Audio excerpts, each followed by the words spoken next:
Hey guys, welcome to the first video of the tournament review of a $33 buy-in tournament on 888. I hope you enjoy this format. I appreciate it's quite a long video, so please feel free to pause it, come back to it as and when.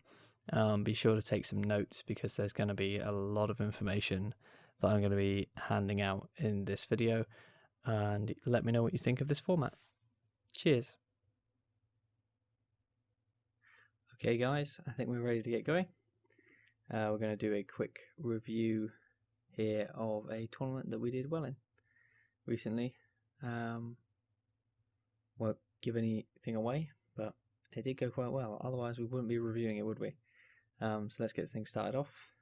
Basically all we're going to do is go through some hands and yeah, we'll see how it goes. So here we see a raise in front of us, ace 2, not going to be playing this one. Go to the next hand, king 4 off, not going to be playing this one either. Queen jack, not going to be playing this one. Or 8-7.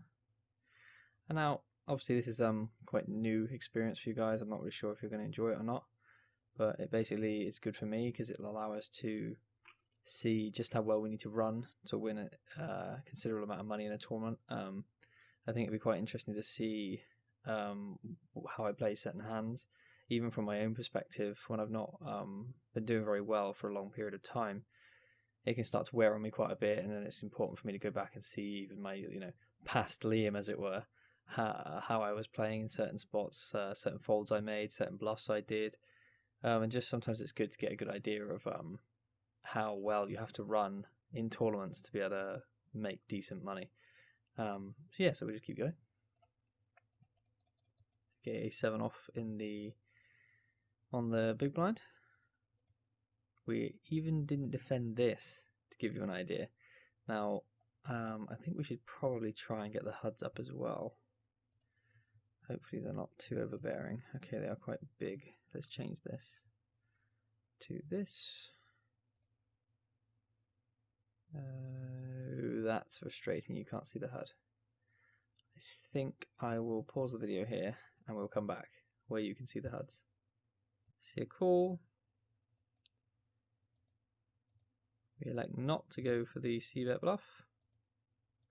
Looks like I'm quite happy just taking my ace to showdown, which is kind of interesting that we didn't go for a barrel on this one. And we take it down.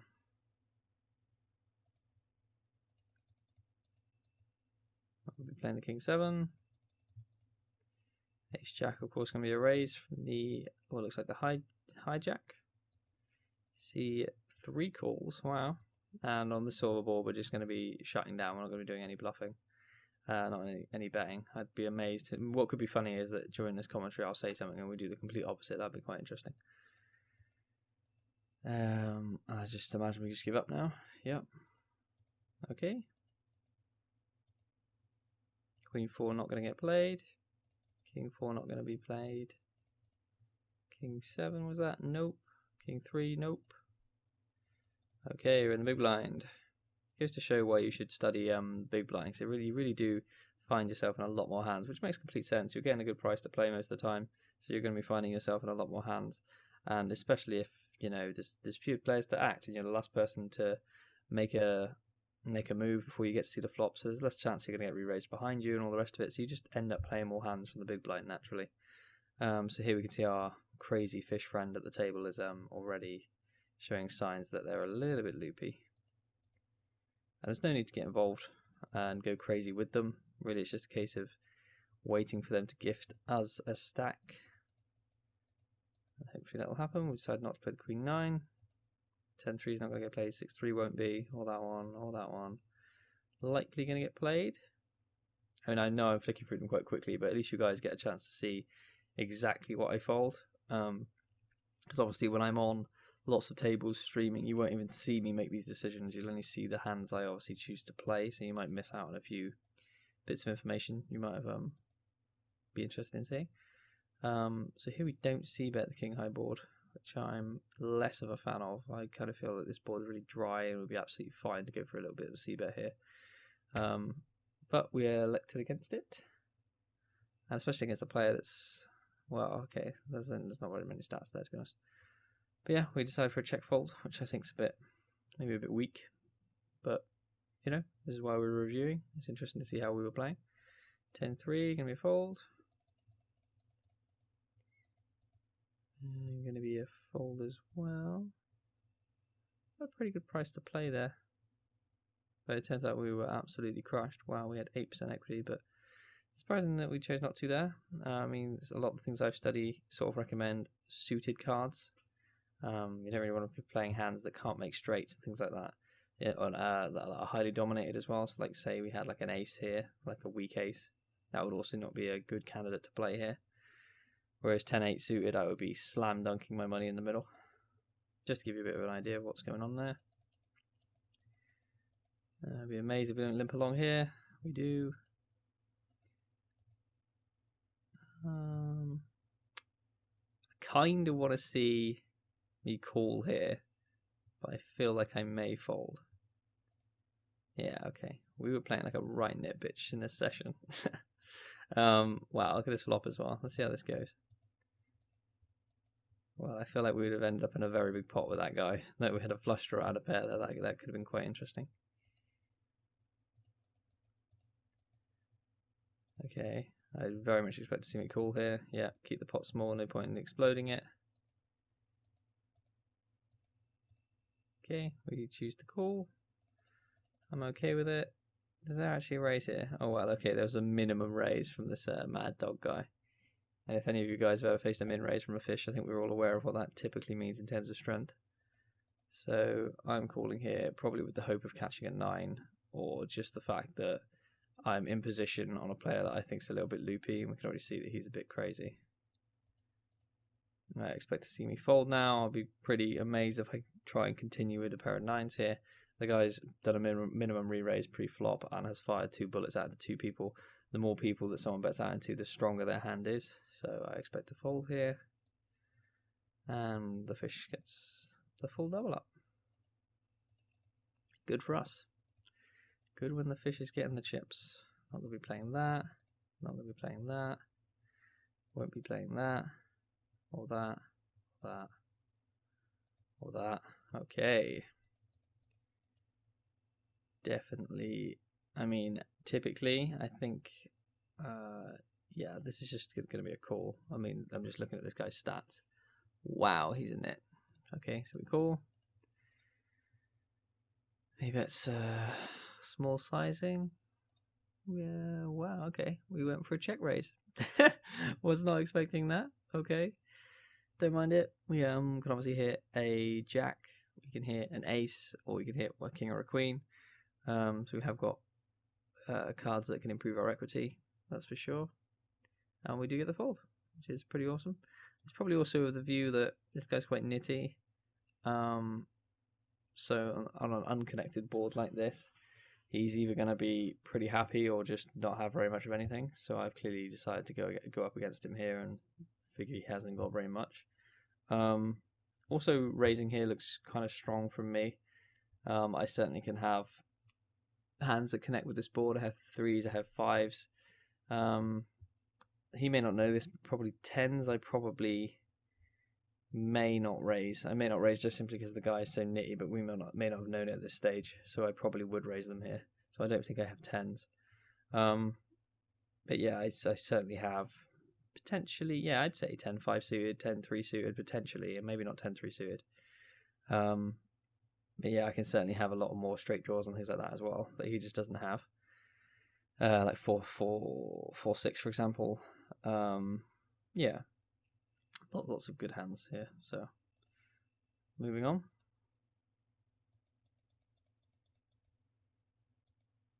Playing that. Certainly was an interesting hand, that king queen. I was not expecting to go for a little raisy daisy there, but we did. As I said, I learned a lot from watching back. Okay, gonna go for raise with 7-6 suited.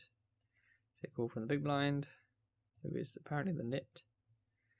We go for a small one, and instant retaliation from the guy we check raised before. He's now check raising us, and not much we can do with this hand, unfortunately.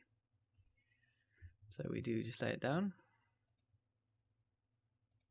Don't think we'll be playing that, or that, or that. I think it's time for a cheeky slurp of the tea. Definitely needs a little cheeky slurp. Me gusta. Carrying on. But first, an audio check. We passed the audio check. Oh yeah. Let's carry on. 10-2 off. That ain't getting played. King Queen suited. That is getting played. Go for a 3x. We've got lazy apparently. See a call.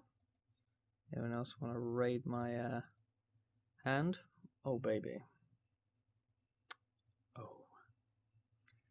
We're going to be betting this. And unfortunately, nobody wants to play us. So carry on. Calling with the Queen Jack suited. And flopping the open ender. Yeah, I think it's important to get onto a bit of a point about when you're playing against fish is that I find in my experience I kind of like to, depending on the opponent quite a bit, but this particular one has the tendency, we've already seen, to like shovel in for like 80 big blinds, 100 big blinds pre-flop. So we didn't really want to be tangly with that sort of a player. To 3-bet bluff with a hand like Queen Jack suited. I mean, it's almost like it turns itself into a 3-bet for value. And we don't particularly want to be doing it against opponents such as this fish when we're going to be out of position against them. So it's far better to just try and take a flop with them and essentially just rely on their inability to play post-flop. I mean, you might be thinking, well, how do we get paid? You need to realize that if this guy flops middle pair, he's probably going to pay us 3 streets, and that's huge, you know. So we don't really want to, especially there's the chance that this guy has like a Queen 8, for example. He could have like Queen 8 easily. Like he's playing 67%. He can have Queen 5, Queen 6. We want to keep those hands in so that if he hits a Queen and we have Queen Jack, we can get paid the maximum. So yes, it's important to build a big pot, and I'm saying that with really strong hands, you should be doing that. But with these medium strength hands to, you know, very nice connected hands that can make big, you know, high ranking hands post flop, you kind of want to maybe not blow the pot up too much with them. Okay, so he goes check, check. He does bet, and we just call. So here's another example where you could argue we could start getting aggressive here, going for a little bit of semi bluff, all the rest of it. But really, do we want to raise here and this guy just shoves, and then we just have to call it off with an open-ended straight draw and 2 overcards? I mean, okay, if you want to take that high variance route, but this guy is going to give us all of his money pretty much either way, so I don't really see the point in going too crazy. And we do turn the absolute bingo card for us. We do elect to check, and our fishy friend obliges us by betting. Now is the time to start getting some of the chips in the middle. Obviously, there's quite a few scare cards that can come down. Let's not detract from the fact that this is a terrible card on this board. The fact that anyone with a 7 has a straight, surely you know, obviously we can see that, but this fish is just going to have, like, even if he has like ace 10, king 10, queen 10, he's just not going to go anywhere with that hand at this point. Now we do see the reg just fold, and we see the fish call. Ace on the river again. This is kind of where we raise on the turn, because there are a few scare cards that can come down that are going to potentially scare the fish off, so that's why we've raised the turn. A jack obviously wouldn't be decent either. There's quite a lot of bad cards that can come down. A diamond is another one of them. These fish somehow get it into their heads that you've got a flush. So here I don't think there's any obvious decision is just to rip it in here. We've got the absolute nuts. This hand basically played itself. And we kind of hope that the fish can find a call with ace 10. Obviously, if he has a 7, it's just a cooler for him. He's just going to be paying us. It doesn't matter that he's a fish. He's just going to pay it anyway. But I think it's important to realise that this particular player would also pay us if he had 6s, pairs if he had 10s, pairs if he had 9s. So yeah, I just find it very unlikely that he's, you know, it's interesting that he does fold, but it's, you know, he's just going to be paying us with so much. So this just tells you that when we raised the turn, he had a really weak hand. He probably just only had a pair of 10s, maybe 10 jack, something of that nature. I definitely don't anticipate him folding any 2 pairs or even, I think maybe he could fold a 10 here, but I don't think he's folding any 2 pairs. Time for another slurp of the tea. The greatest.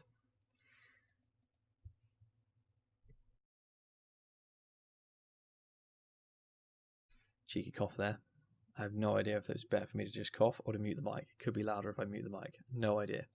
I'll be playing this. Okay. Okay, so we see a limp from the fish this time. This limps are different though in terms of if I should not raise. You know, I obviously say keep the pot small and the rest of it, but when it comes to a fish limping, pretty much in all positions, except when you start getting in late positions, you always want to be raising. It's very, very tricky for a start if you start over limping too much, especially in early positions, because obviously players behind you are going to raise you. You could under-rep your hand, get yourself in a lot of tricky situations, so please just raise. Typically, the best formula to use is if your standard open size is like, let's say for argument's sake, it's 3x. It shouldn't be, but let's say it is 3x. If there's a call, you make it 4x. If there's another one, you make it 5x. For every like big blind they put in, you times your multiple by another one. Makes sense? Hope so. And he does elect to call. We see a this is quite a good post flop spot, and we see a really low board that's pretty connected. Obviously 9-10, lots of straight draws, any 6, obviously having an open ender. All of the lots of sets, 5, 7s, 8s. I'd almost go as far as to say, I mean, the typical limp calling range could be doing quite well on this board compared to what I would raise them with. Anyway, so what do I think of this when someone bets a donk min at me? I think it's really, really, really, really, really weak. It has to be quite a big size for me to be worried about it. So if you face like small donks like this, just treat them almost as a check. Treat this as though this guy has not done this to you. And I really hope I raise him. It's not the end of the world just to call, but obviously just never fold to this. And that should go without saying. But I know a lot of people do get pretty confused by these sort of bets. But basically they are a sign of weakness. So sometimes I will call them and then just see if it's going to continue that pattern. If we're going to see like another min bet on the turn. Normally, what do I think it means? I think it means they're really weak.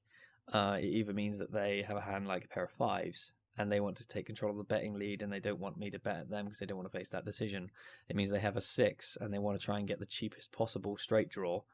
They're trying to set the price, basically. They want to see their straight draw all the way to the end, but they're going to try and do it by getting a cheap price to do it. So yeah, that's basically what I think that means. Do I think that he bets min at me with, 6-4 here? Never in a million years. Like if he has 6-4 here, he wouldn't do that. He's either going to check to me and hope I'm going to bet him, or he's going to bet big himself. He's not going to bet 80, okay? So we can read a lot into this small little sizing. So let's see how we respond to it in this case. Sometimes I'm definitely going to raise, and sometimes I'm going to call. And we do elect for the call here. And the king comes down, which, again, I would now say this card is much better for my range. I'm obviously raising up a lot of these sort of hands that are going to hit this. I'm going to have ace-king, I'm going to have king-queen, I'm going to have king-10, I'm going to have king-jack. I've got all the kings, essentially, so this is a good card for me. And now he does check to us. So, I mean, what's his story so far? So his story so far is that he limped pre-flop. He got raised and called. Yeah. On the flop, he bet minimum at us, and then a big picture card comes down on the turn, and he decides, oh god, I better check here. Like, what is his story telling us? His story is telling us that he is very, very weak. Is his story telling us that ace high is good? Not necessarily. As I've said, he could easily have a pair of 5s. He could have a pair of 2s, a pair of 3s. Pair of 4s, he can have all these hands. You can pocket 6s, but most likely he's probably just got some sort of 6 going on over there. But it doesn't mean that my hand is good. So I actually kind of would like to see me bet here. I'd like to see a very big bet. When you're against fish, you have to bet big if you want to get in the fold. Be interested to see what we do. I kind of hope that we bet like 780, 800 around there, but we'll see what we do. We actually bet really small, and I don't like it at all. I would much rather this was a bigger sizing. I don't think that this achieves very much at all. I think that all of his hands I've just described still call us, and it's never going to make him fold. But what do I know? What do I know? But the main point here is that we did bet. Okay, I told you throughout this video I'm going to make myself look really stupid because trying to predict what I would have done back then is not an easy feat. But the main point here is that we've established that from his min bet, from his limp pre-flop, that his hand is weak on this board. And irrespective of that, I think that sizing now, I would probably make that quite a lot bigger. I guess, you know, the main point here is that we decided that he was weak and we made a bet. But yeah, us looking stupid count up to number 1, I think. I think our stupid counts up to 1. We'll see how high that gets by the end of this. You know, it's an honest stream with honest video where I'm not going to hide anything. You know, we're making predictions what we think. I mean, you can see he's already annoyed. He's shoving all in with ace 4. It seems to get called by jacks and does not win that one. You're getting the idea of how this guy's playing. I should point out that I may have already said at the start of this video, but this is a $33 tournament. You know, $33. It's not a cheap tournament. Okay, so 8, 16, 24, 32. He's going for a 4x again. I would obviously expect to see me just call here. We see a jam from a shortish stack, I guess. Yeah, 80 is the big blind, so he's got what? Why have you not counted his big blinds for me? But yeah, he's not got that many. Let's load it up. He's got 14 bigs. Okay. So we see a reshove. Okay, so now we essentially have to fold, unfortunately. And he bangs the ace. I would have been licking my lips when this happened. I would have been licking my lips, guys. I would have been licking the lips. Are we playing this? Okay. I think we can see where this is going. I actually think maybe I should turn off their hands. Yeah, let's do that. Let's do that. Maybe we did this a little bit too late. A little bit too late on, but you know, it's first time we're going to be doing this. We can do this. If you guys really enjoy it, we can do it more. Okay, so we get min re-raised. Not a fan of that. And then we get a 4-bet coming out of the fish. I don't think I'm going to do anything else here other than rip it all in. Yep, I don't really see any other way of playing this hand. I mean, what we're going to do, call, and then this guy calls, and then we see a king high, ace high flop. It's going to be terrible. Obviously, the min re-raise is kind of scary, but we don't know. The guy's cat could have run across his keyboard and, you know, basically made a raise for him. He could have accidentally been playing lots of tables, accidentally min-click me. So there's no way that I'm going to try and treat that as strength. We're going to rip it in. And, yeah, this guy was actually all in. Sorry, he's 3-bet all in. Couldn't see it because of the HUD. And, yeah, now we're going to crash hold the manager, apparently. Okay. That's a bit weird. Pausing for technical difficulties. And we're back. The IT department had a quick look at it and decided I'd done nothing wrong. So we're back. Continuing on, this guy decided to fold. He did just have ripped it all in, and we then 4-bet jammed. And he turns over the king 6 of hearts. I'm pretty sure he must have been thinking, hey man, we're going to do well here. But no. No. Your boy hit a boat. 8-9 off in the big blind. We do elect for the fold. As I've said before, kind of better when they're suited. But this one I don't mind if we had decided to play it. It's got the potential to make some straights. But we don't play it, and instantly, look at this board. That's twice. I'm going to point out that's twice. Twice we have folded the big blind. Twice. It has. Last time we missed out on a pair and a flush draw. This time we missed out on 2 pair. Top 2. So, yeah, just bear that in mind. We've been nitty and missed out twice. So I imagine that might play on the mind in this session, but who knows? Who knows what we get up to? We like to fold the Jack 9 off here. Don't mind it. It's not exactly the world's best hand. And he had Queen Jack, so we would have been nominated. 7s. Just going to be calling. No intention of raising here. No set, no bet, as they say. Hoping to get the showdown. And we do get showdown. We take it down. 5-3, no. Jack, no. This one, maybe. No. No. Ooh. Aces, baby. Well, I don't think I'm going to check behind. Yep, up to 400. And we get the fold, which is kind of sad. I bet we were very sad at that moment. We're going to limp in with the 8-7 offsuit. You can see a check. Check fold, I guess. Okay. Yeah, I don't mind it. I kind of feel like we maybe were a bit of a pussy here. We could have definitely bet this flop. This guy doesn't have any strong hands here at all. All of them would have raised us. You can tell he's a fairly decent player. Just by looking at his stats, the guy definitely would have raised us with King Jack off. He definitely would have raised with Ace 10. He definitely would have raised us with potentially with Queen 10. So really, the question is, does he check behind any aces? And even that, I'm starting to doubt. I feel like he may well have just raised our limp with his aces as well. So I feel like we just let him have it here. We didn't want to get in a fight. I feel like we just were like, yeah, man, okay, you can have the small pots. We'll have the big ones. 8-7 suited here. I'd be amazed we don't just call. We raise. Okay. Color me amazed. Ricky Barbosa. Where is the HUDs for these players, man? Okay, that one's in the right place. That one's in the right place. I'm going to fix these HUDs now because they're not in the right place. Where's that guy? Who the hell even is that guy? Never heard. We've currently got HUDs up of players that aren't even at this table. I just have so many questions.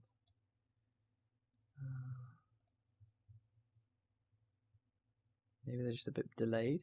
Yeah, I think they're a bit delayed. Yeah, because I know this player. This guy's a regular player with a lot. This Newman guy. Okay. Alright, that's better. Now I guess these are okay now. Yeah. Interesting to see. Just trying to work out why we may be going for this play. Okay. I mean, we've probably not got enough hands on him to make any real deductions. But yeah, we did go for the 3-bet, 8-7 suited. I mean, it's not the worst hand in the world to be doing this with. There are far worse hands. But we do get 4-bet, and I'm guessing we're going to have to just give it up now. Okay. Interesting. Like I said, we're going to learn a lot watching this. A7 off. Going to fold. Queens. I expect to see this bumped up. We go for 800. Let's see a fold and a fold. That's kind of sad. They expect to see me play 8-2 off. Or Queen 8 off. Could see me open this if nothing happens, but there's too much action in front of us. Queen 2, nope. This one will be getting played. Okay, so we 3-bet it up against Ricky Barbosa. Okay, we see a 3-bet cold call from the fish. So that's interesting. We go to a flop. I would want to see myself check here. I just don't see how I can bet this board into 2 players. Having missed. And we fish is betting. We just have to give up, unfortunately. And the fish bets again. And gets raised now. And folds. Wow, interesting hand. Okay. I'm not going to play that or that. Probably not that either. I can't imagine we're going to play that. I mean, I have to be careful because obviously we could get limped into and then play a flop. So, have to look. Now, we're getting a lot of good hands. That you can see that, like I said at the start of the video, that you're gonna have to try and work out how well you have to run in tournaments to see how far you go in them. It's always interesting to see. So, open from a fairly nitty player and a call from the fish. We're going for a 3-bet squeeze with the aces. We do see a call from the fish. Fairly small sizing on this flop, not too big. 3-bet pot, we don't need to bet that big. Pot's going to rapidly accelerate all on its own because it's been 3-bet pre-flop. Just decide to call me. Pretty decent run out. I wouldn't say there is a huge amount of hands that he goes call with that we're that worried about right now. Obviously, we're just losing 2 sets. That's just going to happen. His queens, I imagine, would 3-bet pre-flop. So 8s and 6s are obviously a big concern. 9-10 is a bit of a worry. Yeah, especially as it was like a double sort of gut shot going on for it on the flop. But yeah, I guess 9-10 is a big worry as well. No reason to slow down though. He still has king queen. He still has we're blocking it heavily, but ace queen. He has queen jack. He has queen 10. So there's lots of reasons for us to be betting here. Terrible river card though. Terrible river card. And against a fish of this nature, I would be almost inclined to go for a small bet here. I don't think that checking is wise. I think that if you check, you open yourself up to the guy just bluffing you off with just a load of junk. The guy could easily have just called down here with an 8. He can easily have called down with pocket 9s, pocket 10s, pocket jacks. So I think to just check here and allow him to potentially bluff us is not ideal. So I would kind of want to see like a small blocker bet. I want to see like a bet of like 1,100, 1,200. And I think that the fish would just happily go, oh, awesome, a cheap price, I'm just going to call. He wouldn't really think it through on a high level that he needs to potentially bluff me or just give up his hands. And he definitely wouldn't view it as a thin value. So that's what I kind of want to see here. It'd be interesting to see what we do. Maybe we just check and he checks behind, but we shall see. And that is exactly what we do go for. We go for the 1,200 and get the fold. So pretty interesting. The guy probably just didn't have very much of anything. Maybe just potentially ace high or a very weak pair that he finally decided to give up on the end. But certainly if it's a fold, it should tell you that this guy didn't have very much, and if he'd been given the opportunity to bluff, potentially he would have, and we'd have faced a very awkward decision on the river. So that's why I like to go for that bet. We got one right for a change. Put that in the right corner. The little number in the corner, please. Thank you.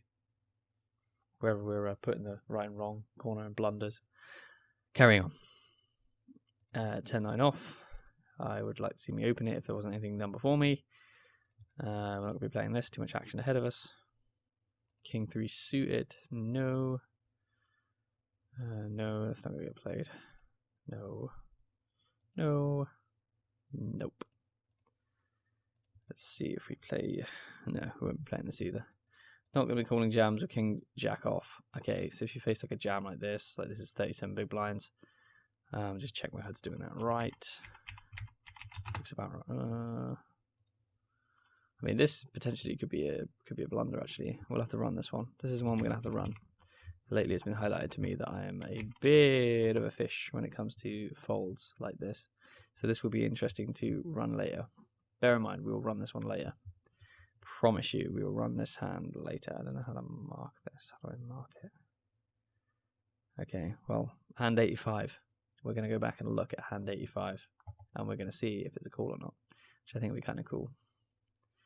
Yep, but as it happens, we do fold, protect our chip stack, and see kings the next hand. I imagine we'll play this one. Hey guys, I'm going to make a little prediction for you. I reckon I'm going to make this, or I'm going to make this either 1,500. What do you reckon? Oh, God, how do I know? How do I know? Oh, we do see a call this time. He had folded a lot, Ricky Barbosa. He had folded a lot to our 3 bets so far. I don't know if you'd noticed, but he seems to be folding to us a fair amount. On this flop, we elect to go for a small sizing because I think that Ricky Barbarossa, if we check an ace-high flop, will just go absolutely mental on us. So we do elect to go for a small sizing. And he calls. 10 is a 2. Obviously, it's like the disaster flop when you see an ace on it and you've got kings, and the obvious thing you say is, "Oh, there's always an ace on the flop." Like it's just the poker expression for when you have kings. Like it's just how you feel that the board will always come down with an ace on it. And my God, I'm completely with you. It always feels that way, but it doesn't always mean that they have an ace. There are many hands that this guy can have that have called us pre-flop that have the intention of floating us and then bulldozering us off the hand. So it's more than possible that this guy has every single pair. He has. I mean, obviously he has a 2 on the turn now, but he has 2s, he has 3s, he has 4s, he has 5s, he has 6s, he has 7s, he has 8s, he has 9s. He has all those hands. So that's a lot of hands. That is quite a lot of combinations of cards he has right here. So let's not all just get all bogged down and go, oh my god, we're losing here. Because a lot of people just immediately think, oh yeah, he's got ace jack, he's got ace queen, he's got ace king. Yeah, okay. So he has potentially got that hand and he has potentially got you crushed. But do never make the mistake to think that a guy won't float you because there's an ace high flop. He also might think that, okay, this guy could easily have queens here. He could have kings here. Well, I can just float him. He's going to check the turn. I'm going to barrel him. Like, he could easily think that way. So don't just assume the guy has an ace here and is beating us. So I would fully expect now to check this turn card. So yeah, I'm going to bet the flop and I'm going to check call the turn, and then I'm going to have to, based on the board text, to try and make a decision as to whether we think the guy has an ace or not. So we do check, and he checks behind. Okay. Here comes a queen, bringing in the backdoor diamonds. Obviously, we block the nut diamonds though. So yeah, it's kind of an important card as well because we actually block the king. Yeah, okay, that's interesting. So we check, and the guy bets basically 4,000 into 6,000.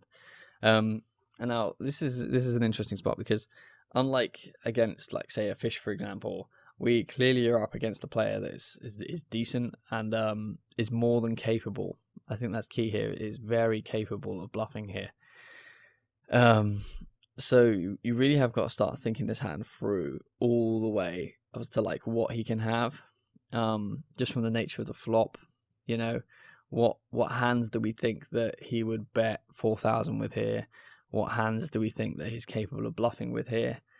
And the biggest thing that calls out to me is that, okay, he got the action pre-flop was raise from early position, yeah. So already, you know, he has decided not to 3-bet, yeah. So already he's starting to cap himself because he called and then called a 3-bet, yeah. So already, because of that action, he doesn't have ace queen anymore, really. He doesn't really have ace jack anymore because the guy does 3-bet a fair amount. He's not afraid of 3-betting. Whereas if this player was like let's say a 2% 3-bet, then okay, yeah, he can have ace queen, he can have ace jack. Those sort of players aren't 3-betting them. But to have 7.6% 3-bet and not a 3-bet seems like he probably does. Sneeze time. And a quick slurp of the tea.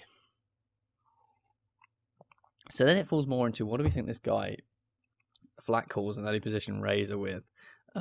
He decides not to take the betting lead and 3-bet them and potentially just use fold equity to make himself heaps and heaps of money, like Scrooge Duck, whatever his name is, who knows. So what hands does he open that gap up with? And we can already see he's got a bit of a gap opening up. He's got 27 VPIP with 18% PFR. So the guy has certainly got a big gap between his VPIP and his PFR, which is typically a sign of a player that flat calls too much pre-flop and is fishing too much. What do people fish with? Pocket pairs too much. And maybe some suited connectors, for example, that this guy likes calling with those. He likes calling with pocket pairs. So when he decides to bet this river, you really have got to start asking yourself, well, what's he doing this with? Okay, so if he had a 10, he is 100% going to bet the turn with it. So he hasn't got a 10 because if he is playing against my 3-bet range, he wants to build this pot. You know, you can see from this situation we're in now where even just a small bet, he has to bet something on the turn because the pot stack to pot ratio isn't good enough for him. My stack is bigger than that pot. It's close. It's reasonable. It's close, but it isn't where you'd want it to be if you had a 10. You would definitely want to bet like 1,200 or like 2,000 on the turn, just so that I'm going to be really struggling to fold in the river because we'd have like 10k in the pot now, and I'd only have 6k, so it's much harder for me to fold an ace, for example. So yeah, you really have got to like look at it from like every single step of this hand. So the main thing here is that he doesn't bet the turn, and the main thing also is that he didn't 3-bet pre-flop. So his hands, in my opinion, have become a lot weaker. Because I think he does 3-bet a lot of those aces, so there's far fewer of those involved. The fact that we block the nut flush as well plays a bit of a part because, you know, we have the king of diamonds. That also, you know, gets rid of loads of his sort of floats that he could have. So potentially like, well, obviously not that one, but like king 10. For example, King 10 of diamonds, which is obviously crushing us. He can't have that hand. So there's only really one combination, I suppose, left. Yeah, that's kind of cool. I guess only the King 10 of hearts, unless I'm being a complete retard. Pretty sure only the King 10 of hearts is really out there. And it just removes the floats, like the King Jack of diamonds. He can't have that either. You know, there's just lots of hands, like King 9 of diamonds. There's just loads of hands that he can't float us with now because we've got that King of diamonds, which is really awesome. And the overall ending up result is that because of all of these factors, when you're trying to combine them all together in your head, is that this guy, he just doesn't smell right. He's floated this flop and then check back the turn. Like you'd have bet it. You probably would have bet an ace. You probably would have bet a 10. So what are you trying to tell me you have? You're trying to tell me you've backed your way into a flush when I'm blocking the nut flush. So what exactly do you have? Like 8, 9 of diamonds? Like the hands that he has are just there just aren't enough. I don't think there's enough value hands that he has here.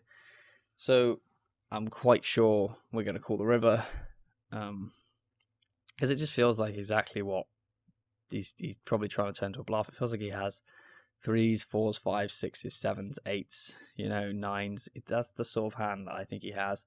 All of those hands make sense. The story makes sense that he would just call pre-flop. He wouldn't raise with it because he's trying to keep the pot small. He wants to hit a set and bust the guy in early position with his potentially had a very strong hand. All those other hands that are beating us, I feel like majority of them do 3-bet. Not all of them. So there's obviously some hands in there that we've, like 10 Jack of diamonds, for example, we lose to. And 10 Jack of diamonds would make a lot of sense because that hand, when it sees the 2 of diamonds, it wouldn't be that scared of another diamond rolling off. So potentially that hand could check behind. But a lot of the other 10s are probably just going to bet. They want to extract money from my ace. So it doesn't make sense for him to have those. And if he has an ace on this river, I don't expect him to bet this big with it. I think that if you had an ace here, you would bet like 2k. In my opinion, if he'd have bet 2k, it's almost more scary. If he bets 2k, it's almost more worrying for me with kings because it's like, oh crap, he's trying to extract some money out of me here, and I probably still would call. The effect would be the same, but I would definitely be more like, ah, goddamn. Whereas this size it doesn't make sense to me, so I called here. And after a long-winded wait, you got to see the reveal.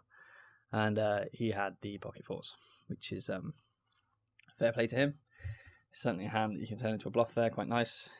But not this time, sunshine.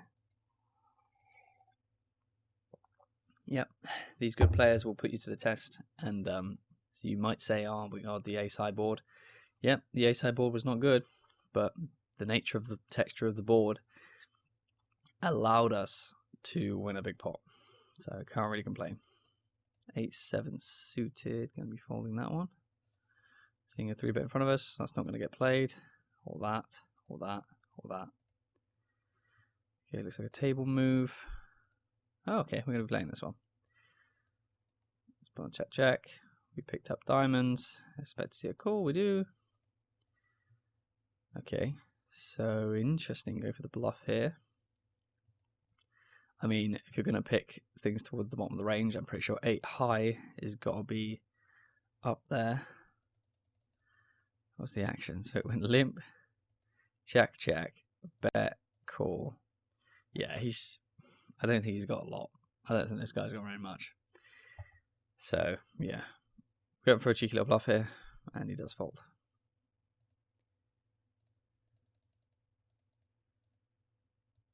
Okay. What do we have? Yeah, okay. It doesn't seem too bad to fold this. I think that's okay. Being in the small blind is too risky. We can get squeezed and all the rest of it. We'll be folding that. I'm pretty sure there is a what we call a daddy longlegs having a great time in the lampshade right now. It's having the time of its life. It's having a full-on rave. We'll be calling with the 2s. No set. I am disappointed. We shall be folding. Not going to be playing that. The king and jack suited. Oh, I thought I'd limp then. I thought we'd gone for a sexy limp, but we haven't. Just calling. definitely going to be calling here as well, despite the fact we're being squeezed from the button. The price is phenomenal. I've deliberately left this here so you can see the sexiness of that. I'd be amazed if we folded. We do call.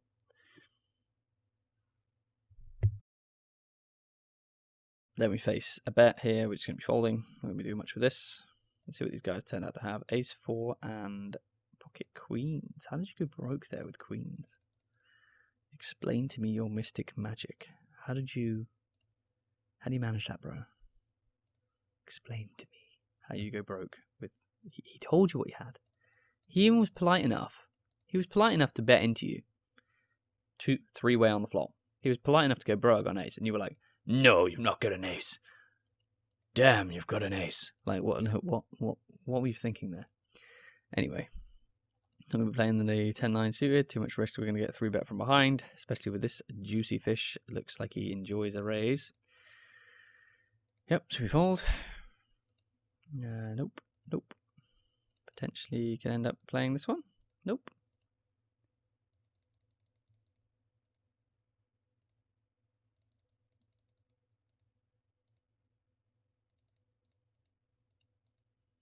Ooh, juicy. Yeah, I think this is just going to be a slam dunk jam a lot of the time. Yeah, he shoved 16 big blinds, got ace queen suited. His hand basically plays itself. We shovel in over the top. And he has jacks. And we win a flip. Somebody get the flip counter going as well. We need that somewhere on the screen. Get the flip counter going. Thank you. Okay, fold. Foolly. 9's going to be a raise. Yeah, I think this was the point when I was playing on 888. This tournament was on 888. I don't know if I mentioned that yet. Where I hadn't learned that you could make custom raise sizes. I didn't even know you could. So I got tired of like typing in 2.3x. Yeah, sue me. I couldn't be asked, so I just started doing 3x. And it went pretty well so far. So, see a call, see a shove. I'm probably hating life. Probably contemplating the meaning of life at this point. I mean, what is that? It's 20 bigs, isn't it? 20.24 bigs. Yeah, this is a grim spot. Oh, see, these are the sort of, like, I've told you about this, where it's kind of tough. I sort of look at these and I go, oh, I think from my studies now, it would probably be a call. I just think that he has so much ample opportunity to shove pretty much every pair here. He has 20 big blinds. He can shove 2s, 3s, 4s, 5s, 6s, 7s, 8s. And especially the fact that this fish has just called behind me. He's just like, if he gets through me, the fish has just got a load of junk, and the guy gets a huge stack and a huge profitable shove from just shoving loads of hands here. Potentially even have like ace 5 suited, stuff like that he can jam here. So it's a nasty spot. It's a spot where you sort of sigh and go, ugh, how annoying. But I expect us to call here, if not even just rejam and just commit with this hand. So let's see what we decide to do. Do call, see a fold. Wow. Well, it's going to be tough for you to beat that, buddy. And there you go. He had the king queen off. So good idea of what's going on here. Good call by us, and we take it down. I mean, these are the sort of spots where a lot of people who have way far better educated than I am when it comes to what to call rejams with and stuff, and what to call just jams with. My calling of rejams isn't too bad. It's the actual just facing jams I'm kind of sucky at. But these are all areas I'm going to be getting better at, and I'll probably do some videos so it helps it cement in my mind, and maybe you guys pick something up as well. So yeah, we take that one down with 9s, and I'm going to make sure we note that down as another flip we just won. Keep track of that. Ace queen off. Going to be an open. Oh man, I reckon we're going to need a sneeze counter as well at this stage. We open ace queen under the gun. It gets all the way around to the big blind. Now, against the big blind, we essentially want to be c-betting the most. We have got the ultimate example here of when people go, oh, you know, I don't know when to c-bet, I don't know what I'm going to do, Liam, oh god.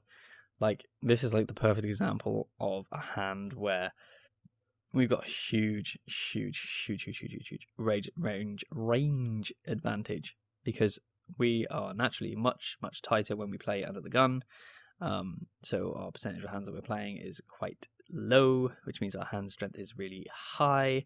The big blind is closing the action, as we said previously. He's getting a good price to play, so he naturally has to play more hands against us. It just makes mathematical sense for him. His risk versus reward is really good. He can play worse hands. Our situation is completely flipped on its head. There's loads of people that can re-raise us behind, so we have to knit up. Yep.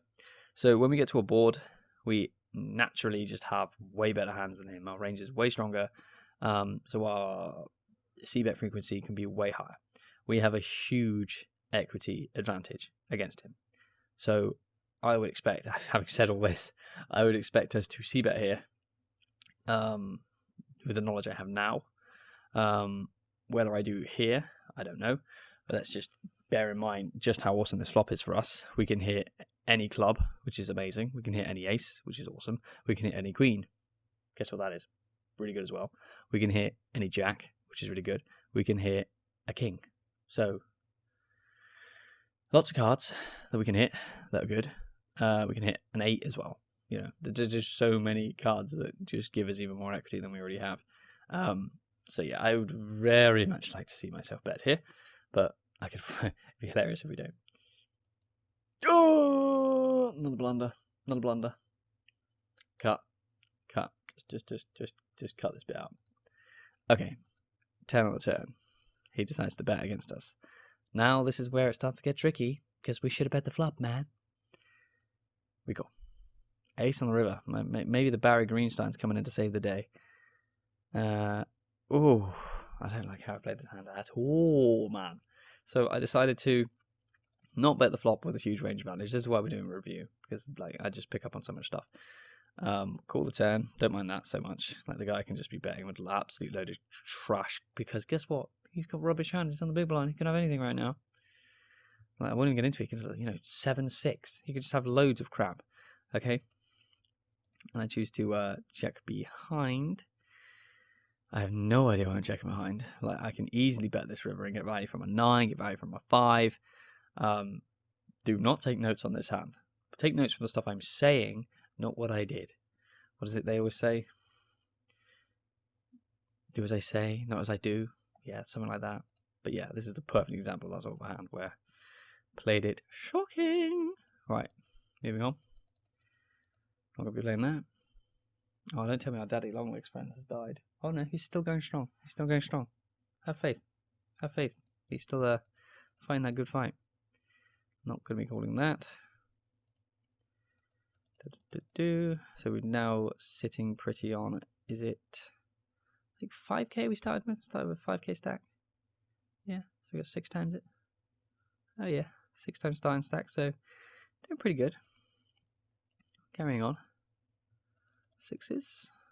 Okay, so this is probably due to the guy is not deep enough on his 3 betting. So let's just have a quick check. Yeah, okay, so this guy's got 30.8 big blinds. Celebrity. He's got 30.8 big blinds. There's already been a re-raise. Typically, you want to be set money against players that have 40 big blinds. Like if they've got less than that, then you really shouldn't be set money against them. You can make some arguments for it if like you're in the big blind and you've got like pocket pairs and stuff. Yeah, and they've only got 30 bigs. Yeah, that's fine. But in this spot where this guy is already 3-bet, the pot's going to get really big. Don't play.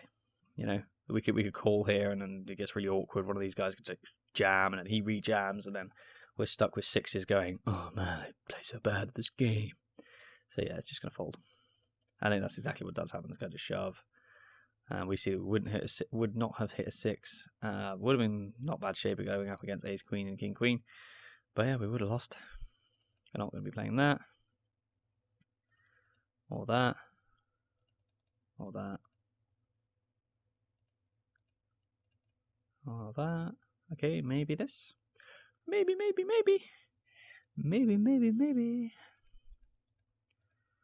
Oh, I walk.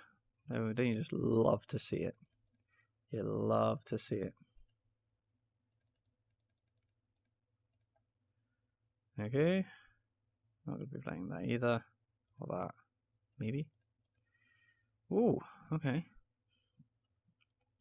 bit on the tighter side. We're going to refresh these HUDs again so we can get a good idea of what the big blind situations are right now.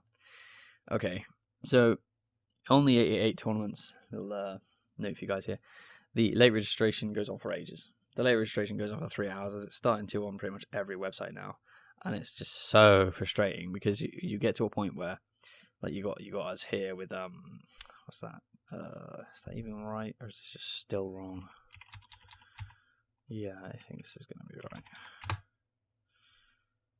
Yeah, so we've got 94 big blinds, and even though we've got 94 big blinds, we're kind of like handcuffed, you know.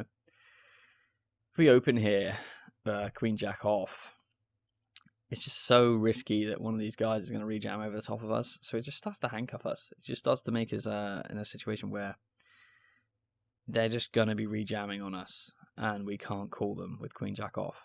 So an interesting note here is that hands like Ace 8, Ace 6, Ace 7, all offsuit, they start to become better hands. They start to become way stronger as a result of this, because having a blocker of an ace just blocks their to Ace 10, their Ace Jack, their Ace Queen, their Ace King, the hands that they're going to be rejamming over the top of us, which is really important. So those hands start to become way stronger. Also, the fact that these guys are shorter means that they can't really play post flop against us. So essentially, because of these two shorter stacks here, we're basically on the button at this point, because they can't really play with us. So that, you know, these are all considerations that you have to take into account. And I know for a fact that when I was playing in this tournament, I was really thinking those sort of things through. Maybe lately it sort of fell off a little bit, but we certainly would have been thinking those on that sort of level during this tournament. King 2 off, not going to be played. 5-2, 5-2, no. Suppose we should check we don't end up. We're not going to play that. Whoops. Okay. Not going to be playing that one either. The Daddy Longlegs just decided to feature heavily in the video, and for fear of being made to look stupid, I had to do a little cut there because that thing was coming straight for me. I joke, of course, that would be valuable content for the YouTube channel if Daddy Longlegs decided to take me on, but not today. So we're going to fold it. See the jacks, raisey daisy, see it shove. It's going to be the easiest call in the world. See, I know this one's a call, man. Don't get on my back, okay? I don't know which ones are, but sometimes I know which ones are. Oh, is that? Oh, is that winning another flip? Another flip corner over here somewhere. Over there? I don't know. I don't know where it's going. But the flip counter's becoming a thing. Moving on. Not going to be playing that. These guys must start to think, wow, this Paris guy's going to win the tournament. That's what these guys must have been thinking at the time. They were thinking, this Paris guy, how do you stop him? How do you stop him? You know, it's a valid question. How do you stop this guy? He's making plays that even Paris himself can't work out. Paris being me. So, see, we play this one. Okay, I'd like to see a raise here. No. I guess same problem. Same problem, guys. Once again, me being over keen, maybe I've spotted this, but this guy having only 13 big blinds, this guy having 21. Okay, yeah, I think we can see the reason why we've not raised this here. It's completely reasonable to fold when there's a 12.13 bet sitting in the big blind. He also only has 21 blinds. It is so easy for him to jam. Like, it is disgracefully easy for this guy to jam against us. I mean, I would try and paint you a picture. Should I paint you a picture? Why not? Whilst we're here. Whilst we are here. I'm going to do a quick best guess on what I think this guy could shove against our, you know, I mean, he's probably not going to shove the aces. He's probably going to keep those to himself, but he's going to shove, you know, yeah, I guess he'd shove those. He can probably shove, yeah, you get the idea. He can shove like absolutely loads. I mean, we can argue the toss whether he slow plays some of these, but I still think, you know, yeah, I think that's pretty reasonable. I'd be amazed if he can't probably shove these as well. Yeah, maybe some more offsuit aces. But you get the idea. The guy can rejam all of these can rejam incredibly wide against us. Like this is just 17.35% of his hands that he can rejam against us. There's no reason why this guy can't go wider than that. You know, maybe he even potentially does it with all of his aces, in which case we're doing really, it's not going well for us, because he's going to do it in like nearly 25% of his hands, but depends on the opponent, obviously. Pretty safe to assume, though, that a player that seems this aggressive already, it's not a far stretch to assume they're going to be rejamming a lot wider than what I've just suggested I potentially would myself. So moving on. Now we find queens. We go for the re-raise. Quite a big sizing. 8, 16, 24. Wow. 4x. Okay. Okay. You do get the fold. I think that may have been a misclick by me. That was a bit big. Prefer to see 3x. Never mind. Can't play there. Going to be raising the queen 9 suited. I think we've finally given up with the whole shorter guys behind us approach. Maybe we got sick of it. Can't play now. Going to be a fold. Maybe we want to see what that guy had actually. Let's see what he had. Ace 3 for a bluff on the flop. You dirty, dirty man. Dirty, dirty man. Ace 7. Maybe a fold. Maybe a fold. Do we get to play this one? Ooh. Definitely not. This guy, look at this guy's stack size. Definitely not playing this. Ooh. I wonder how we're going to play this one. As I look at it now, I feel like shoving. I feel like shoving is probably the best thing to do here. Yeah, I feel like I'd shove nowadays. Okay. Just a call. Check. Well, I mean, when you're hitting top pair pretty much every hand, it's not hard to play the way I was playing. But yeah, I'm kind of curious whether we should shove that or not. Can't be too bad, shoving king high into 13 bigs. The way I do this is that I sort of view it like, okay, so if he has 13 big blinds, essentially I've got 13 big blinds. So what would I do if I had 13 big blinds in the small blind versus the big blind? I'm pretty sure I'd shove. Obviously, situation dependent, like at the end of a satellite, probably not. Or like, you know, if I'm like guaranteed a seat in a satellite, I should say, probably not. If we're right on the bubble of a massive tournament, probably not. But like, on the whole, am I shoving king 4 off with 13 big blinds into the big blind? Probably. So, I don't think it's too bad. Moving on. Not going to be playing this one. Or this. Probably not yet. Not that one either. So you can see already the problem we're having is that these short stacks and the endless late registration causes a lot of stress for us because it just limits what hands we can play. Okay, going to be raising the 7s. See a call. And it appears that this is wrong again. Give a little cheeky refresh. Okay, so we've actually got like a big stack versus big stack for a change. But no, we see a shove. Now this is again where I find that I have been maybe quite weak in terms of what I'm supposed to do in this spot. I feel like this is a spot again where I would say that this guy can absolutely print against us. But that being said, I feel like 7s is probably a bit too weak to call here. I'd probably lean towards a fold now. And that does not mean that is the correct thing to do, don't get me wrong. As I've already said previously, this guy only has 20 big blinds. He can shove 2s, 3s, 4s, 5s, 6s. He can shove like loads of suited aces that we're actually doing really, really well against. I just hate to call here and then this guy's got 40k and he can just reshove over the top of us, and it's just really bad. So I think, you know, you can't call, you have to jam or you have to fold.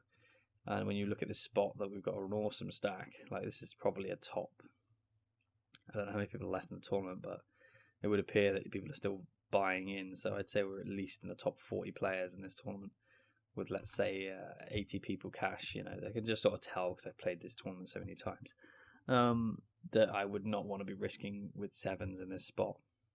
So I'd assume I fold here, and we do. And when you see the call behind, this is exactly the sort of problem we could have, that this guy could easily have just flattered with 8s, 9s, 10s, jacks. Easily has those hands in his range. And if we shove, and he's a good enough player to work that out, it could be awful for us.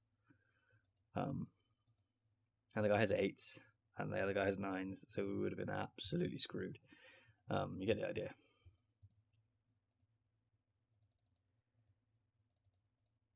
Okay, not going to be playing any of these. Okay, starting up again. So Queen 5, face a raise. Not going to be defending that one. Ace 10 suited. Okay, so really in this sort of a spot here, it's like if we 3-bet, do we really want to be 3-betting all in? Basically going all in, so we 3-bet. This guy's going to jam a lot of the time. So do we really want to be committing 21 big blinds with ace 10 suited? No. So what really option does that leave us? Fold, terrible. Call, good. So I expect we're going to call here.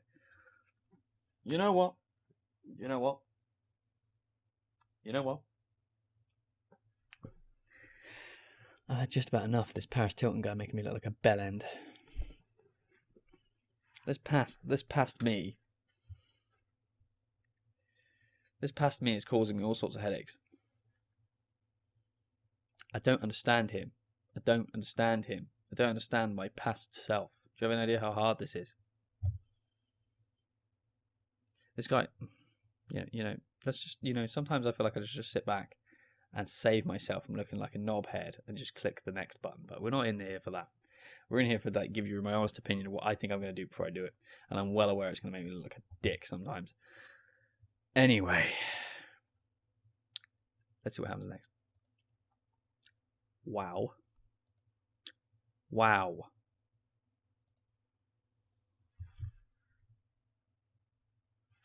Okay. I mean, again, I could just look foolish here, but I feel like betting here is a sin. Because if we bet here, come to me shoves, we're just going to be ending up all in with a nut flush draw, which seems terrible. You know what? I'm just going to be sharp now. I'm just going to sharp.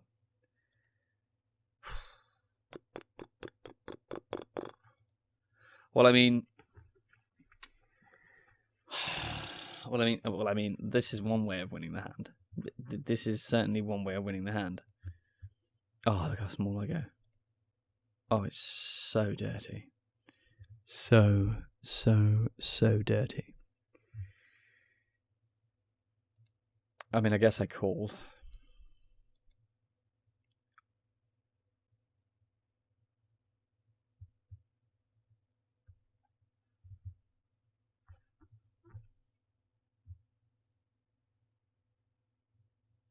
I mean, if you look at this one way, if we hadn't done the 3-bet pre-flop, we don't get to see this flop, and we don't get to hit the nut flush on the turn. So everything about what we did poorly led to us winning the hand. Because this guy literally viewed this as, if I 4-bet now, they all know I've got aces, I can't 4-bet. And you've got to feel sorry for him, because it's bloody true. If he 4-bets it, we're folding. So his act of not wanting to let us know he has aces actually ended up killing him. How he doesn't shove this flop, I don't know. I mean, we've made it 16k. Really, surely you can just plop the rest in there, mate. No, I have no idea. I have no idea what he's hoping for here. And it's just one of those freak hands where I also would love to know why I'm 3-betting ace 10 of hearts against middle position from the small blind. But clearly I'm just badass. I mean, I don't know what else to tell you guys. I'm just clearly badass, and I just knew I was going to hit the nuts. So be more like me, hit the nuts. I think this is a good example of the fact that, how much run good you need this is about the level that you know you're running well. Important to play well when you're running this good. Moving on. I'm not going to dwell on it too long. I have no idea why we 3-bet there. To the point where I might go check something out. Don't mind me. I'm just still trying to work out how we played that way. But moving on. Gonna raise up the king queen off. See a call from a 10 big blind stack. And then we hit top pair. Bet a K. He shoves. This seems like a nice spot. Oh, rivered. Bangs it in with the gut shot and gets the straight. You know what? I've decided we clearly run so bad. I'm of course joking. Let's move on. Not going to be playing that. No, limp in front of us. Like anything's possible, but I don't want to see myself play this hand. Okay. Okay. Okie dokie. Not going to be playing this. Or this. 20 bigs. Definitely a fold. I mean, I would definitely fold. Whether it's correct, I don't know. Ace 9. Wow. Wow.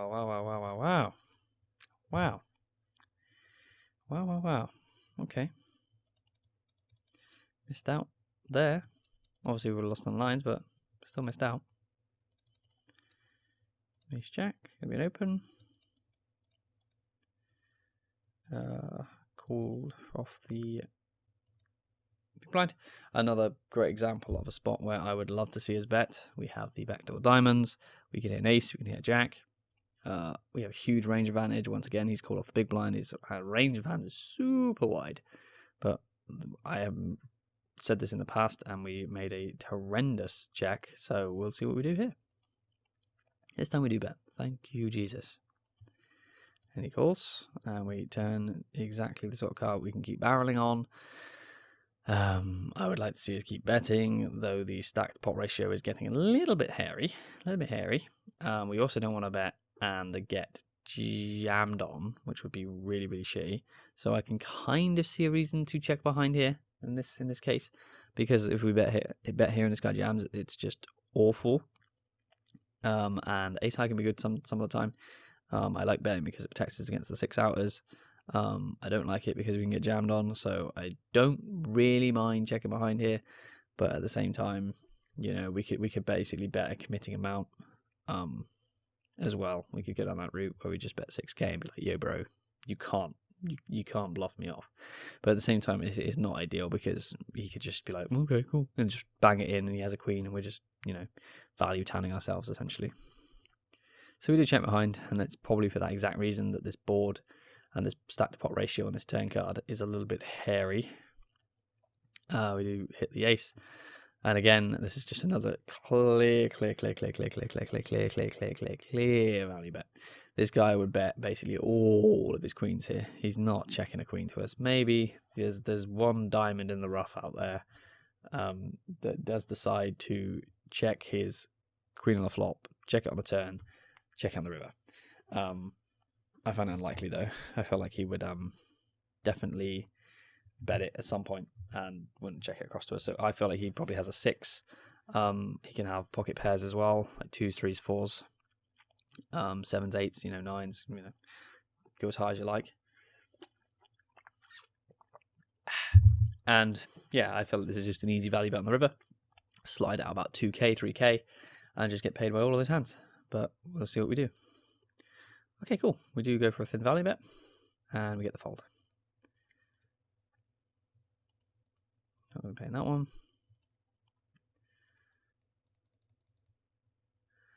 Could potentially come along here. No, decide not to. Really, really quite disciplined, I would say, in this tournament. Like spots where we could easily just call in the big blind. Spots where we could just limp along in the small blind. Haven't really done any of that. Interesting. So, raise with the 6s. Get shoved on. Okay. So, how many big blinds is that? Okay, yeah, so it's a snap call. He only has 10 big blinds. I mean, there's some spots I know. Again, okay, another flip. Flip counter, please. Get this sorted. Whoever edits these videos. I clearly have an editor. It's not me. Moving on. Queen 2, Queen 5, 7, 6s. Ooh. Okay, so this is to do with the fact that if we call here and get jammed on from behind, it's going to be horrible. So this is why we like to fold these 6s here. Set mining is great fun. I'm all for it. But when you are going to call and potentially get jammed on by all these sort of middling stacks, I mean, just look around the table. Let's make sure they're up to date. You know, you got 23 here, 26 here, 15 directly behind us. Like, all these stacks can just so easily go all in over the top of us, and it just puts us in a horrible situation with 6s, which we don't want to be in. So we do fold. Jack 6 suited, no. Okay, this is a spot where I desperately want to see me call. Like I've just been saying, how in the big blind you want to be avoiding hands that are clearly crushed, like Queen 7 offsuit, for example. I'd fold, because if he has Queen 10, Queen Jack, Queen King, Ace Queen, you know, we're just in bad shape when we hit a Queen. But in this spot, we can hit flushes, which is huge. So I want to see us call here. We do. And we can just simply get out of the way when we miss. Okay, cool. See, limp. I definitely want to see me limp here. Just looking at the stack sizes, yeah, I don't think raising's okay. I think limping is cool. We miss. Everyone misses, it seems. Yeah, it's checking all the way. The interesting spot now where, you know, I feel like a huge amount of the time there's pocket 2s, pocket 4s, pocket 5, pocket 6s, we block 8s, maybe 8s, 9s, maybe lower pairs as well. But I think that this is one of those spots where you could certainly get away with bluffing here. You could bet quite big and just steal this away when it's checked all the way around this many times. And it's just like a limped pot, and the big blind got him for free. The big blind's got his whole range, okay? The big blind, you need to realize, has literally every single hand he could potentially get dealt. He has all of them minus his best hands, because he would raise them. So picture what that range is. You need to really honestly get that in your mind's eye. Every single hand he could be dealt, he has right now, minus the hands he would have raised us with. So he essentially has all his hands, minus the good ones. Like, when you say it like that, it's like, oh, okay, that guy's got fuck all. But when this guy, you know, he has elected to play a hand, but we can see from his stats he plays 30% of them, which again just means that he's playing loads of crap, and decides to raise whenever it's good. 1% of the time he raises. So whenever his hands are really good, he bets, and the rest of the time he wants to play, he just limps. So, or just flat calls. So, you know, I think this is definitely a spot where you can sort of go, okay, my ace high is probably not winning. Is pretty likely not winning. I mean, we're beating jack highs, we're beating 9 highs, 8 highs, stuff like that. But really, I could bluff here and probably would get through. But yeah, we elect not to, and the big blind does go for a bet. And it seems that we've managed to dodge a pretty horrendous spot here. If we'd have bluffed, it would not have worked. What hands do we think that Oddie can have? He can have loads of bluffs, as I've just said, because it's pretty obvious that it seems no one really has anything. But he can also have loads of junk. You need to realize that Oddie can have 7-3 offsuit. He can have 10-7. He can have King 7. He has so many of these random 2 pairs. But at the same time, as I've said, he also has loads of rubbish that's seen what? It's seen me check 3 times, and it's seen righty check 2 times. You know, so I wouldn't be surprised to see righty just has some sort of 10 or a queen here, and it's decided that now is the time to go, okay, yeah, we go. So yeah, wow. So he actually has the ace queen, and the other guy has the king. Interesting that Oddie chose not to bet on the flop, not to bet on the turn, but elected to bet the river, which is interesting.